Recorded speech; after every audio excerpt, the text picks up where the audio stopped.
गुण प्रीतिर वरना भी है जी। चलो दीप्ति जी कोठिया बोलेंगे।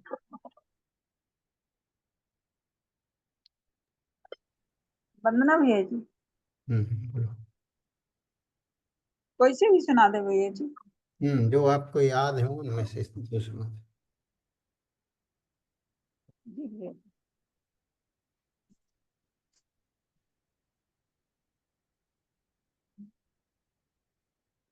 आप्तेनो छिन्न दोषेण सर्वजेन गमेशिन भवितव्यं नियोगेन नान्यथा हराप्ता भवेत्। क्षित्पिपासा जरातङ्के जन्मान्तक भयस्मय न रागद्वेष मोहाश्च यस्याप्ता स प्रकीर्त्यते। परमेष्टि ज्योतिर्विरागो विमलाकृति सर्वज्ञानादिमध्यन्ता सर्वशास्त्रोत्पलाल्यते। वंदना भैया जी। बहुत बढ़िया। चलो मीना जी सुनाएंगी।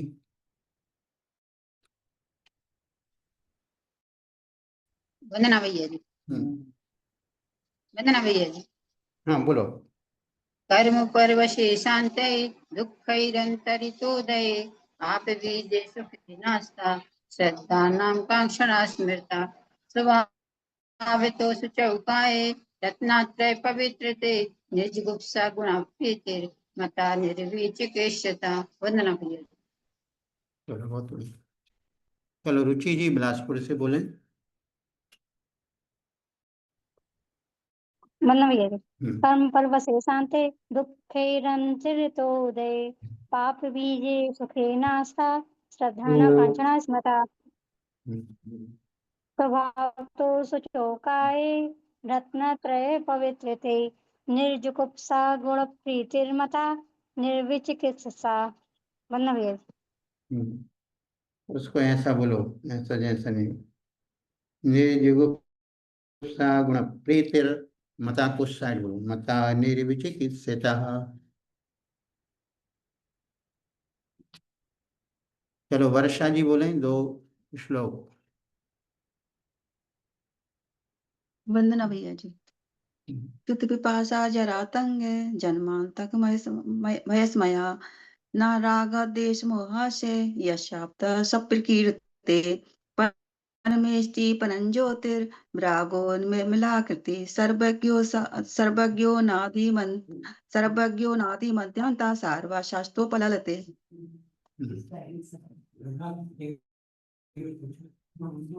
चलो और कौन सुनाना चाहता है? जो सुनाना चाहे वो सुना सकता है।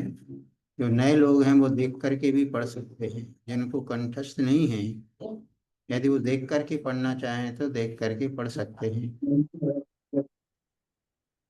प्रियांशु जी सुनाएंगे। वंदना भैया जी। तेनो छिन्न दोषेण सर्वज्ञेनागमेशिना भवितव्यं नियोगेन नान्यथा ह्याप्तता भवेत्। क्षुत्पिपासा जरातंक जन्मान्तक भयस्मया न रागद्वेष मोहाश्च यस्याप्त स प्रकीर्त्यते। वंदना भैया जी। बहुत बढ़िया। चलो आज कल अपन ने 12 और 13 दो श्लोक लिए थे। 12वें श्लोक में हमने निष्कांक्षित अंग का स्वरूप समझा था और 13वें श्लोक में निर्विचिकित्सा अंग का स्वरूप समझा था। सम्यक दृष्टि जीव वो होता है जो सच्चे देव शास्त्र गुरु के प्रति अटूट आस्था रखता है। अटूट आस्था तभी हो सकती है जब 8 अंगों से सहित हो श्रद्धान।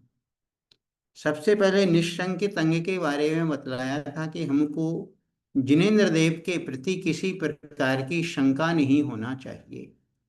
शास्त्रों में जो लिखा है, जिनवाणी में जो लिखा है, उसके प्रति भी हमें किसी प्रकार का संशय, डाउट नहीं होना चाहिए। तब वो हमारी श्रद्धा निशंकित कहलाएगी। तब हमारा श्रद्धान समीचीन श्रद्धान में आता है। और दूसरा अंग है निष्कांक्षित अंग। इसमें हमें किसी प्रकार की आकांक्षा नहीं होना चाहिए। आकांक्षा मतलब चाह है, सांसारिक सुख की प्राप्ति की भावना नहीं होना चाहिए। हमने थोड़ा सा धर्म का कार्य किया, पूजा पाठ की, दान दिया, और दान के बदले में यदि हम कोई आकांक्षा रखते हैं कि हमें बहुमान मिले, हमें सम्मान मिले, हमारा नाम बार बार बोला जाए, हमारे नाम का पटिया लगाया जाए, तो ये सब निष्कांक्षित अंग में नहीं आता है, इस दान सच्चे दान की श्रेणी में नहीं आता है।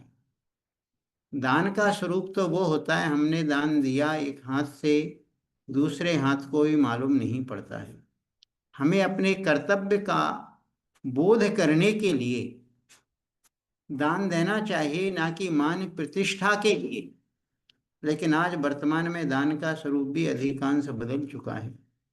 व्यक्ति देता है, जरूरत से ज्यादा भी दे देता है, जितनी शक्ति सामर्थ्य नहीं है उससे ज्यादा भी देता है, लेकिन मान सम्मान बहुत ज्यादा से ज्यादा पाना चाहता है, तो वो दान की श्रेणी में नहीं आता है।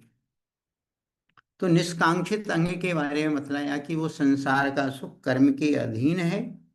जब तक तुम्हारे पुण्य कर्म का उदय रहता है तुमको संसार की सुख सुविधाएं मिलती रहती हैं। जब पाप कर्म का उदय आता है तो कहते हैं भाई सोना भी मिट्टी बन जाता है, और पुण्य कर्म का जब उदय आता है तो मिट्टी भी सोना उगलती है। कहते हैं भाई उससे मिट्टी सोना उगल रही है। मतलब जो व्यक्ति जहाँ हाथ डालता है वहीं उसको लाभ होता है, और जब पाप कर्म का उदय होता है तो बने बनाए काम हमारे बिगड़ते रहते हैं। तो इसलिए दान की महिमा, पुण्य धर्म की महिमा अपने आप में है। जब हम निरपेक्ष भाव से, बिना किसी स्वार्थ के, बिना किसी अपने आत्मीय प्रयोजन के यदि हम इस कार्य को करते हैं तो उस कार्य से हमारा सातिशय पुण्य का बंध होता है। क्रिया से पुण्य नहीं बनता है, क्रिया के साथ भावों के साथ ज्यादा बनता है। हमारे जैन धर्म में भावों की प्रधानता है, लेकिन आज दिखावा प्रदर्शन के युग में लोग भावों को भूलते जा रहे हैं। उसने ऐसा किया तो हमें भी ऐसा करना है, यही हमारे लिए दुख का कारण है, अशांति का कारण है। तो कर्म के अधीन है, अंत से सहित है, दुखों से मिला हुआ है, पाप का बीज है। ऐसे संसार के सुख के प्रति हमारी आकांक्षा नहीं होना चाहिए, ये निष्कांक्षित अंग जानना चाहिए। निर्विचिकित्सा अंग के बारे में कल बतलाया था, ये 13 नंबर के श्लोक में, कि स्वभाव तो शुचौ काये, काये अर्थात शरीर स्वभाव से अशुचि है, अपवित्र है। रत्नत्रय पवित्र थे, इस शरीर के माध्यम से रत्नत्रय धारण कर लिया जाए, व्रत नियम संयम यदि धारण कर लिए जाते हैं तो ये शरीर की सार्थकता है, शरीर सार्थक है। नहीं तो ये मिट्टी की काया मिट्टी में मिल जाना है। लेकिन मिट्टी की काया पाकर के भी हम ऐसा कार्य कर सकते हैं जो कार्य हमको आत्मा से परमात्मा बनाने में सहयोगी बन सकता है। तो इस मिट्टी की काया को मिट्टी में नहीं मिलाना है, मिट्टी की काया में रह कर के भी हमको अद्भुत अभूतपूर्व कार्य रत्नत्रय धर्म की आराधना हमको कर लेना है। तो गुणों से प्रीति करना चाहिए। गुण प्रीति यानी गुणों से प्रीति करना, ये निर्विचिकित्सा अंग माना गया है। अब अमूढ़ दृष्टि अंग है, चौथा अंग है अमूढ़ दृष्टि अंग। ये 8 अंगों के बारे में बहुत अच्छे से समझना चाहिए। हमको अपने जीवन में सबसे पहले सम्यक की भूमिका बनाना चाहिए। सम्यक की भूमिका बनती है तो सम्यक ज्ञान की भूमिका भी बनती है। जब सम्यक दर्शन सम्यक ज्ञान दो पाए हमारे तैयार होते हैं तो जीवन में सम्यक चारित्र भी आता है। चौथा अंग है अमूढ़ दृष्टि। मूढ़ दृष्टि नहीं होना ही अमूढ़ दृष्टि है। मूढ़ दृष्टि मतलब मूर्खता पूर्ण कार्य, अविवेक पूर्ण कार्य को मूढ़ दृष्टि बोला जाता है। यहाँ पर हम अपने विवेक को भूल करके बस लोक प्रचलित मान्यताओं को हम ज्यादा महत्व देने लगते हैं। मिथ्या मार्ग पर हम खुद चलते हैं और मिथ्या मार्ग पर दूसरों को चलाने के लिए प्रेरित करते हैं। अथवा जो मिथ्या मार्ग पर चल रहे हैं, खोटे मार्ग पर चल रहे हैं, उनका हम अनुसरण करते हैं, उनकी अनुशंसा करते हैं। ये सब मूढ़ दृष्टि में आता है और हमको इस मूढ़ दृष्टि से बचना, ये अमूढ़ दृष्टि अंग कहलाता है। पढ़ते हैं 14 नंबर का श्लोक। जब हम उच्चारण करते हैं तो आप लोगों को पुस्तक पर अथवा आप स्क्रीन पर देखना चाहिए और देख करके उन शब्दों का सही उच्चारण सीखना चाहिए। और जहाँ पढ़ने में ना आए आप लोग निसंकोच होकर के बोला करो, क्योंकि कुछ लोग पहली बार पढ़ रहे हैं और कुछ लोग बार बार पढ़ते रहते हैं। रत्न कर्णक श्रावकाचार्य लगभग 2 बार हम एक क्लास ले चुके हैं पिछले कई वर्षों के बीच में। तो कई लोगों ने पहले भी पढ़ा है, दूसरी बार पढ़ रहे हैं, बार बार पढ़ते रहते हैं। कुछ लोग पहली बार पढ़ रहे हैं, तो पहली बार पढ़ने वाले भी पढ़ने में कोई संकोच नहीं करना चाहिए, पढ़ने में संकोच नहीं करना चाहिए, और भोजन करने में भी संकोच नहीं करना चाहिए। भोजन करने में संकोच करोगे तो भूखे रह जाओगे, और पढ़ने में संकोच रखोगे तो अज्ञानी रह जाओगे। तो जब भोजन में कोई संकोच नहीं करता है, मुँह से भी मांग करके खा लेता है, उसी प्रकार पढ़ने में भी संकोच नहीं करना चाहिए, पूछ लेना चाहिए अपने को। का पथे पथि दुखानाम पथि दुखानाम का पथे दुखानाम का पथस्थेप्य। देखो इसको पढ़ना है, का पथ बोलना है, फिर का पथस्थेप्य, आधे पा और या को थे के साथ ले लेंगे। का पथस्थेप्य सम्मति, का पथस्थेप्य सम्मति, असंप्रक्ति रनुत्कीर्ति असंप्रक्ति रनुत्कीर्ति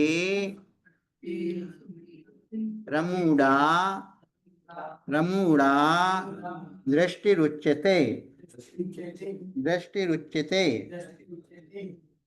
का पथे पथि दुखानां का पथे पथि दुखानां का पथस्थेप्य सम्मति,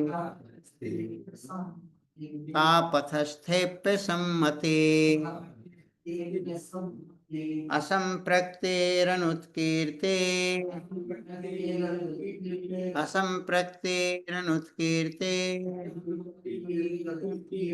रमूढ़ा दृष्टिरुच्यते।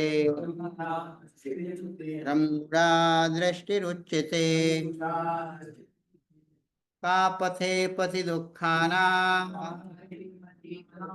का पथस्थेप्य सम्मति, असंप्रक्तेरनुत्कीर्ते रमूढ़ा दृष्टिरुच्यते। चलो सभी लोग पढ़ सकते हैं। काव्य नंबर 14 नंबर का श्लोक पढ़ने में सभी को सरल है। प्रति जी जबलपुर से इसको पढ़ करके प्रस्तुत करेंगी।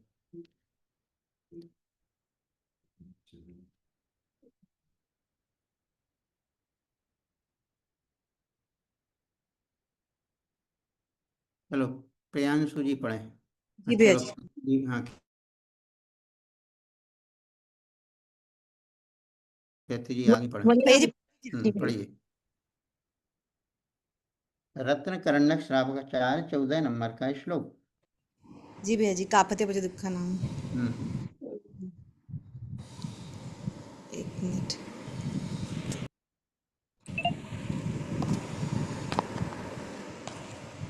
भैया जी आप पढ़ने दीजिए उनको, मैं अगला पढ़ती हूँ।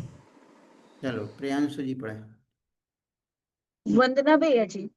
का पथे पथि दुखानां का पथस्थेप्य सम्मति, असंप्रक्तिरनुत्कीर्ति रमूढ़ा दृष्टिरुच्यते।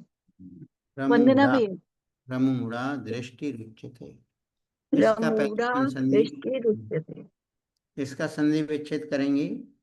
का पथे पथि दुखानां का पथस्थे अपि असम्मति, असंप्रक्ति अनुत्कीर्ति अमूढ़ा दृष्टि उच्यते। ऐसे शब्द अलग अलग हो जाते हैं। संधि विच्छेद होने के बाद 2 पद 1 पद हो जाते हैं। जब संधि करने पर 2 पद 1 पद मिल जाते हैं, और जब संधि विच्छेद करते हैं तो 1 पद अनेक पद रूप हो जाता है। उसको तोड़ देते हैं, अलग अलग कर देते हैं।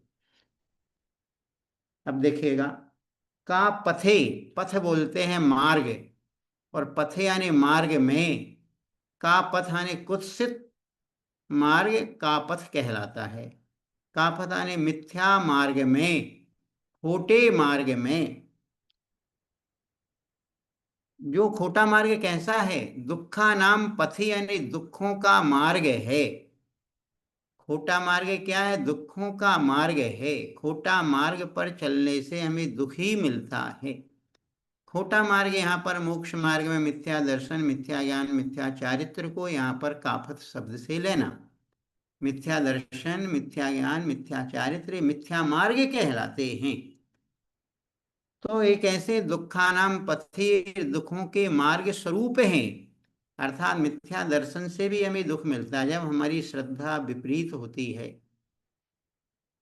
ज्ञान विपरीत होता है, और चारित्र हमारी क्रिया विपरीत होती है। तो विपरीत श्रद्धान से भी दुख मिलता है, विपरीत ज्ञान से भी दुख मिलता है, और विपरीत चारित्र से तो दुख मिलना ही है।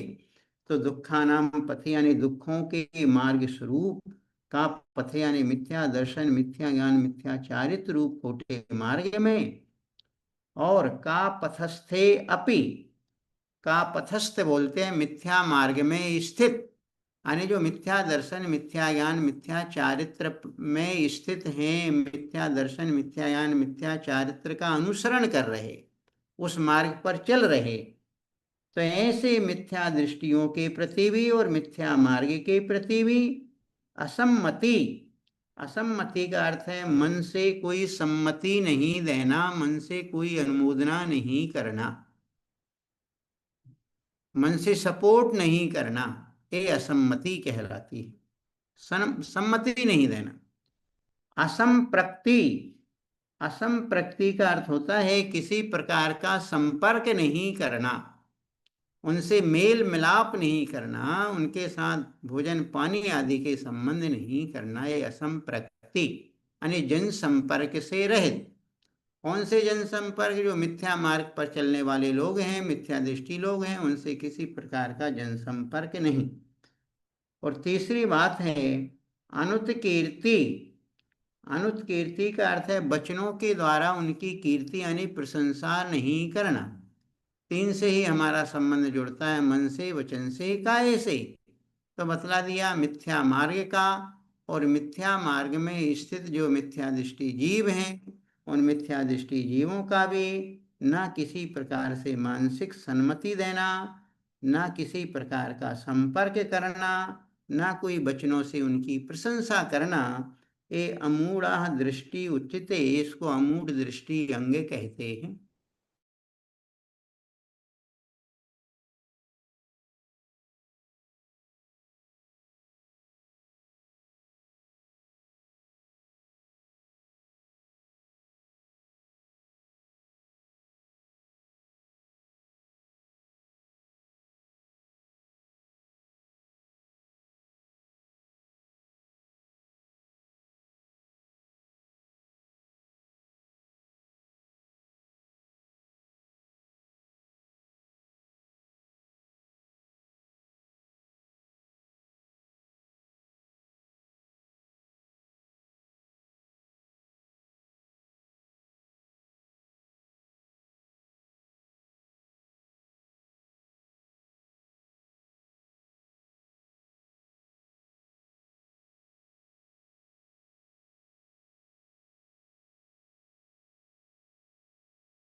शायद नेटवर्क इशू है।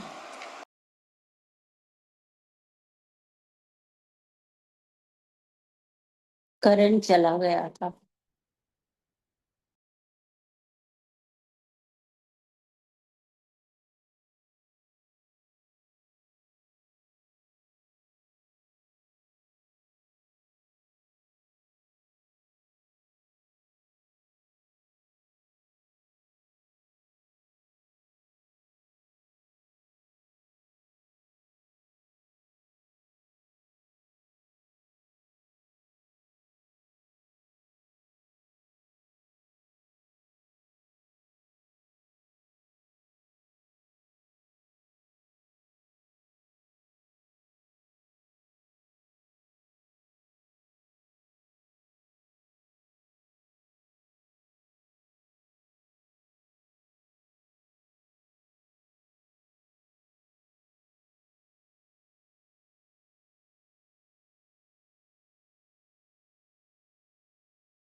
हाँ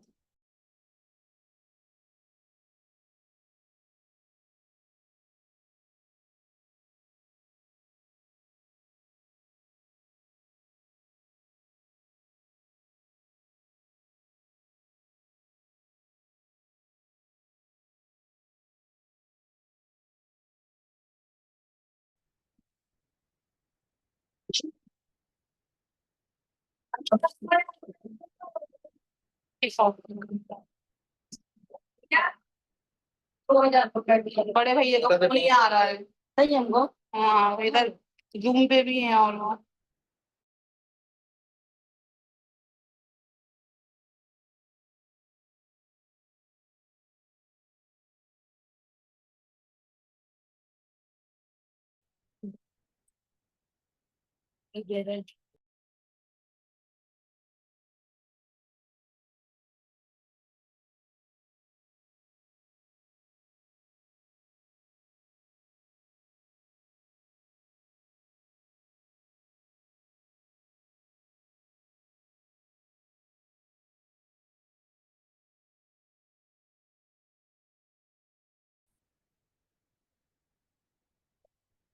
हाँ, सभी लोग ध्यान दें। अभी यहाँ पर लाइट ऑफ हुई थी, इसलिए नेट चला गया था। फिर से क्लास को जोड़ा है। सभी ध्यान दें। अमूढ़ दृष्टि अंग के बारे में बतलाया जा रहा है कि मूढ़ताओं में नहीं फंसना ही अमूढ़ दृष्टि अंग है। सम्यक दृष्टि जीव मूढ़ताओं में फंसता नहीं है। मूढ़ता क्या है? मिथ्या दर्शन, मिथ्या ज्ञान, मिथ्या चारित्र को अच्छा मानना, ये मूर्खता है। ये मूढ़ता है। जो विवेक को भूल करके हम जो लोक प्रचलित मान्यताओं को हम महत्व देने लगते हैं, ये सब मूर्खताओं में आता है। तो यहाँ पर मूर्खता से लिया है कि जो मिथ्या दर्शन, मिथ्या ज्ञान, मिथ्या चारित्र का जो मार्ग है वह दुखों का मार्ग है। और उस मार्ग पर स्थित जो लोग हैं, मिथ्या दृष्टि जीव लोग हैं, उन मिथ्या दृष्टि जीवों की मन से अनुमोदना नहीं करना, उन मिथ्या कार्यों को देख करके सपोर्ट नहीं करना, वचनों से प्रशंसा नहीं करना मिथ्या दृष्टि जीवों की, और किसी प्रकार का उनके साथ जनसंपर्क भी नहीं करना, ये इन चीजों से बचना, ये अमूढ़ दृष्टि अंग कहलाता है। अब आगे उपगूहन अंग आता है। 15 नंबर की कारिका पढ़ेंगे। 14 नंबर की कारिका सभी को समझ में आई। अमूढ़ दृष्टि उच्यते, इसको अमूढ़ दृष्टि कहते हैं। स्वयं शुद्धस्य मार्गस्य, स्वयं शुद्धस्य मार्गस्य बालाशक्त जनाश्रयाम, बालाशक्त जनाश्रयाम वाच्यताम, वाच्यताम यत् प्रमार्जन्ते, यत् प्रमार्जन्ते, वाच्यताम यत् प्रमार्जन्ते तद वदन्त्युपगूहनम। इसको ध्यान से देखेंगे। देखो, तद है और दा में वा मिला है, तो तद वदन्त्युपगूहनम। इसको 3 बार में बोलिएगा इस शब्द को। तद वदन को 1, त्युप 2 और गुहिनम 3 बार में तोड़ दो उसको तो शुद्ध हो जाएगा। तद वदन्त्युपगूहनम, तद वदन्त्युपगूहनम स्वयं शुद्धस्य मार्गस्य बालाशक्त जनाश्रयाम वाच्यताम यत् प्रमार्जन्ते तद वदन्त्युपगूहनम।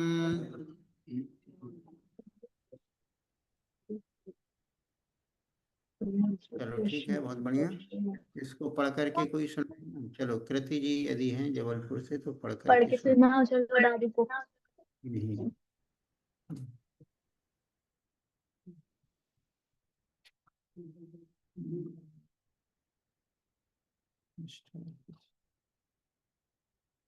भैया जी मैं सुनाऊं? चलो हाँ, तीर साहब बोलो। हाँ।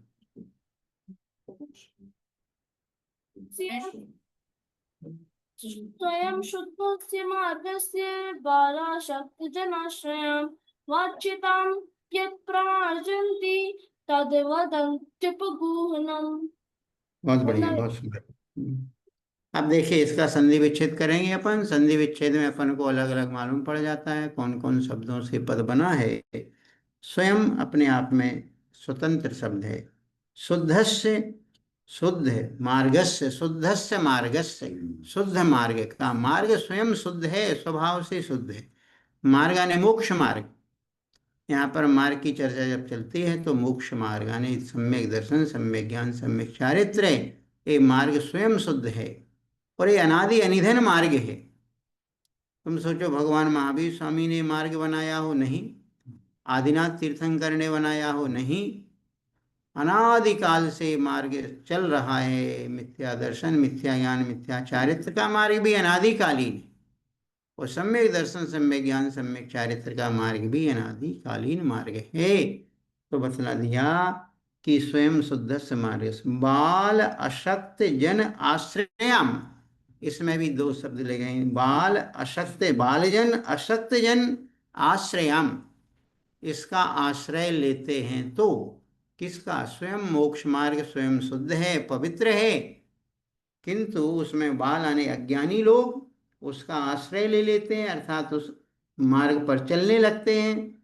अथवा अशक्त यानी असमर्थ लोग भी उस मार्ग का जब आश्रय ले लेते हैं तो फिर क्या होता है? वाच्यताम यानी निंदा को प्राप्त हो जाते हैं, अर्थात उस मार्ग पर सही तरीके से चल नहीं पाते। एक तो अज्ञानता के कारण व्यक्ति मार्ग पर नहीं चल पाता है और एक असमर्थता के कारण, मतलब सामर्थ्य उतनी है नहीं, उससे ज्यादा हमने बोझा ले लिया तो परेशानी तो आएगी ही। हमें मार्ग तय करना है तो हमें खुद अपनी शक्ति और सामर्थ्य को देखना चाहिए। और यदि हमने बोझा ज्यादा ले लिया है और शक्ति सामर्थ्य हमारे अंदर है नहीं है तो फिर संक्लेशता आती है। संक्लेशता आती है तो फिर उस मार्ग की हंसी होती है। तो यहाँ पर बतला दिया है कि उपगूहन अंग का हमें पालन करना है। उपगूहन अंग का पालन कैसे होगा? तो बतला दिया कि जो मोक्ष मार्ग स्वभाव से ही शुद्ध है, रत्नत्रय रूप जो मार्ग है वह स्वयं ही शुद्ध है, किंतु बाल आने अज्ञानी लोग और अशक्त आने असमर्थ लोग, कमजोर लोग उस मार्ग का जब आश्रय ले लेते हैं तो वाच्यता मानी निंदा को प्राप्त हो जाते हैं। तो यद प्रमार्जन्ति, जो उसका प्रमार्जन करते हैं अर्थात उस निंदा को दूर करते हैं, अर्थात उन दोषों को प्रमार्जन कर देते हैं, उनको दबा देते हैं, उनको सबके सामने उजागर नहीं करते हैं, तद वदंती उसको कहते हैं उपगुहना, मानी उपगुहन अंग कहते हैं। तो देखेगा उपगुहन स्वयं का भी किया जाता है और अपने सहधर्मियों का भी किया जाता है। तो उपगुहन स्वयं में करने के लिए स्वयं के अंदर जो गुण हैं उन गुणों को उजागर नहीं करना है, उन गुणों को तो छिपाना है। स्वयं के गुणों को छिपाना ये उपगुहन है, क्योंकि स्वयं यदि हम अपने गुणों को खुद प्रकाशित करते हैं, अपनी खुद प्रशंसा करते हैं तो उससे अहंकार आता है। अहंकार आएगा तो मद होगा और मद होगा तो मार्ग भी दूषित होगा। और दूसरे व्यक्ति के अंदर यदि कोई दोष दिख रहे हैं तो उन दोषों को छिपाओ और उनके गुणों को प्रकट करो और स्वयं के गुणों को छिपाओ और स्वयं के दोषों को प्रकट करो। ये उपगूहन अंग है। तो यहाँ पर आचार्य समंतभद्र स्वामी जी कह रहे हैं कि स्वयं अर्थात स्वाभाविक रूप से शुद्धस्य मार्ग से, शुद्ध मार्ग अर्थात मोक्ष मार्ग जो शुद्ध है, रत्नत्रय रूप मार्ग शुद्ध है, किंतु उस मार्ग के ऊपर बाल और असक्त जन आश्रयाम, बाल आने अज्ञानी लोग और असक्त यानी असमर्थ लोग जब उस मार्ग पर चलने लगते हैं तो वाच्यताम यानी निंदा को जो प्राप्त हो जाते हैं, यह प्रमार्जनती जो उसका प्रमार्जन करते हैं अर्थात उस निंदा को दूर करते हैं, उन दोषों को दूर करते हैं, तो वह उपगुहनम वदंती यानी कहलाता है। इस प्रकार आज अपन ने दो अंग लिए हैं, एक निर्विचिकित्सा कल हुआ था अमूढ़ दृष्टि और उपवहन 2 अंग आज लिए। अभी तक अपने 5 अंग हुए हैं, निशंकित, निष्कांक्षित, निर्विक्षिप्तता, अमूढ़ दृष्टि, उपवहन। अब आज की क्लास को आज इतना ही लेते हैं। आज थोड़ा सा हम 10 मिनट पहले बंद कर रहे हैं। जिस आसक्त व्यक्ति जिस आदमी ने पहले व्रतों को अंग कर लिया, अक्सर भैया जी वंदना। भैया जी एक बात पूछनी थी, जैसे अभी अपने को देव शास्त्र पे संधान करना चाहिए। अभी हम एक शास्त्र पढ़ रहे हैं, पद्म पुराण रविशरण आचार्य का विरचित है। माता जी ने उनकी अनुवाद करा है, तो उसमें भैया जी मतलब कई बातें हमें ऐसी विपरीत लगी, जैसे इसमें हनुमान की शादी बताई है। अरे तो हनुमान की शादी नहीं भई का? बताओ तो हमें, जा तो बताओ। हनुमान क्या थे? कामदेव थे। तो इनकी शादी का वो तो लोक, ब्रह्मचारी थे हनुमान सुनो तो। तो, अरे हाँ। सुनो सुनो सुनो सुनो, आप लौकिक बात मान रही हैं। जहाँ आप जिस लोक मान्यता में आप लौकिक जन लोग जो वैष्णव पद्धति में कहते हैं कि हनुमान बाल ब्रह्मचारी थे, वो मान्यता ठीक नहीं है। हमारे यहाँ तो महापुरुषों में एक कामदेव थे, और कामदेव की कितनी हजार रानियां होती।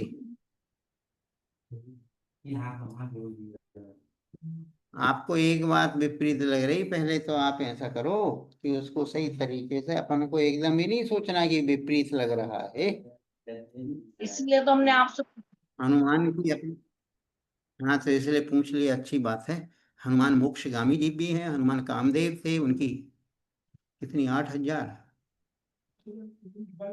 बलभद्र की 8,000 होती, तो इन कामदेव की अनेक रानियां होती, हजारों में रहती हैं। अपने में हनुमान की शादी बताई है।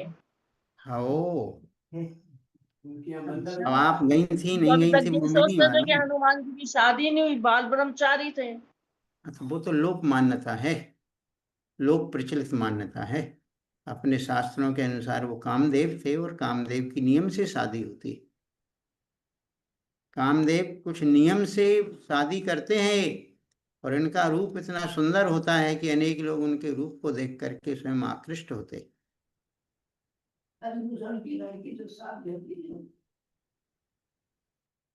इसीलिए हमने आपसे पूछा, हमने कि आज पूछे हम।